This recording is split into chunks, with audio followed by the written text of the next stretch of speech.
네, 도로교통공단에 따르면 가을철 교통사고 발생 건수가 1년 중 가장 높다고 합니다. 가족 혹은 단체 이동이 많은 만큼 안전운전에 각별한 주의를 필요로 할 텐데요. 도로의 위험천만한 순간들을 안전한의 블랙박스로 본 세상을 통해서 확인해 보시죠. 네. OECD 국가 중 교통사고 사망률 1위, 연간 사망자 5천여 명.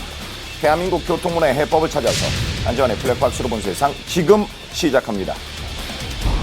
여기는 경부고속도로입니다. 제보자의 가족이 타고 있는 차량이 지금 서서히 멈춰서고 있는데요. 예. 자, 그런데 그 순간 어이구. 이게 뭔가요? 뒤에서 두 번이나 충격이 가해졌습니다. 됐네요. 총 14중? 현장이 완전 아수라장이었어요. 2차선에 있던 차가 막 3차선으로 가 있고 3차선에 있던 차는 4차선까지 가가지고 경부고속도로를 거의 다 메우고 있었어요.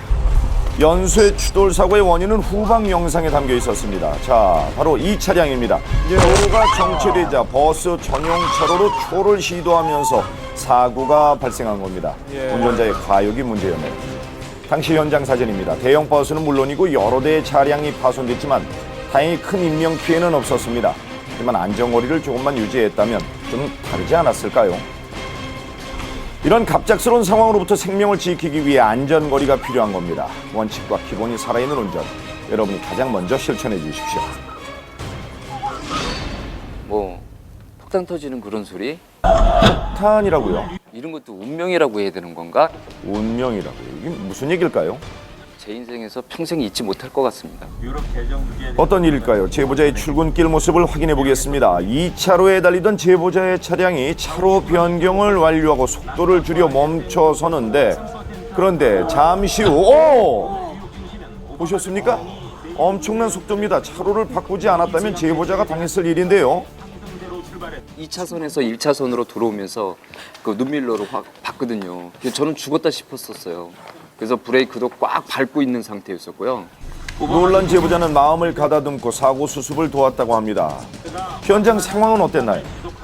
총 5대가 어이구, 부서졌어요. 카니발이 슬라이딩 도어로 돼 있는데 그 문이 안 열려서요. 앞으로 보조석 문으로 꺼냈거든요. 차선 하나 변경한 거로 인해서 제가 그 사고에서 빠질 수 있었다는 게 자, 원인이 뭘까요? 견인 차량이 앞선 사고 장소에 빨리 도착하려고 경쟁을 한 겁니다. 이 수습도 하기 전에 도리어 교통 질서를 무너뜨려서 해야 되겠습니까?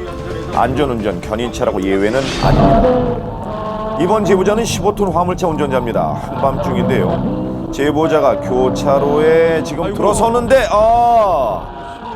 갑자기 나타난 승용차와 부딪히고 말았습니다. 발견 즉시 브레이크를 밟았지만 역부족이었는데요. 저도 약간 정신이 잃은 상태고 저는 차가 대형차고 그쪽은 상대차가 승용차다 보니까 다치는 순간에 상대 차량은 힘기게 나간 거고 운전자가 많이 다치지 않았어야 할 텐데요. 대체 그런데 왜 이런 일이 벌어진 걸까요? 목격하신 분들이 이제 깨워가지고 보니까 먼저 그분 정신 차리고 나는 나중에 이제 제가 내려가지고 봤더니 술을 그렇게 많이 드신 거예요. 음주를 측정을 하니까 1점 얼마 엄청 많이 나왔어요. 네, 음주운전은 절대 용납될 수 없죠. 자, 그런데 신호를 한번 볼까요?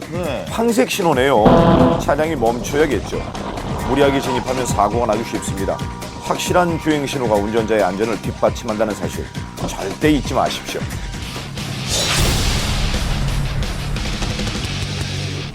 다음 제보 영상입니다. 지금 무슨 상황이죠? 두 남성이 약간의 다툼이 있는 것 같은데요. 예. 몸싸움할 때는 그냥 뭐 아무 생각도 안 들었어요. 그때는 무슨 생각이라는 게 없어. 일단 이 사람 잡고 있어야겠다는 생각밖에 안 들어서. 도대체 뭐가 이런 상황을 불러온 건지 제보된 블랙박스 영상을 한번 되돌려 보겠습니다. 자, 저 멀리 황색 전멸 신호를 보고 제보자가 서행을 합니다. 이때 살짝 충돌이 있었네요. 그런데 차량이 그대로 달아나 버립니다. 이 사고가 났으면 서야죠. 경적을 울려봐도 소용이 없네요. 왜 그럴까요? 그때부터 맨 처음에는 모르고 가는 줄 알았어요. 예. 근데 자꾸 쫓아가다 보니까는 이 사람이 음주나 무면허가나 이게 둘 중에 하나다인데. 사고는 가벼운 접촉 사고였는데요. 자, 급기야 보행자를 질문하기도 했습니다. 사람 칠 뻔했죠. 계속 크락션은 계속 울렸어요. 사람들 보라고 피하라고 계속 크락션 소리가 들리니까 피하긴 피하더라고요. 사고 차량은 골목길로 들어섭니다. 아, 정말 아슬아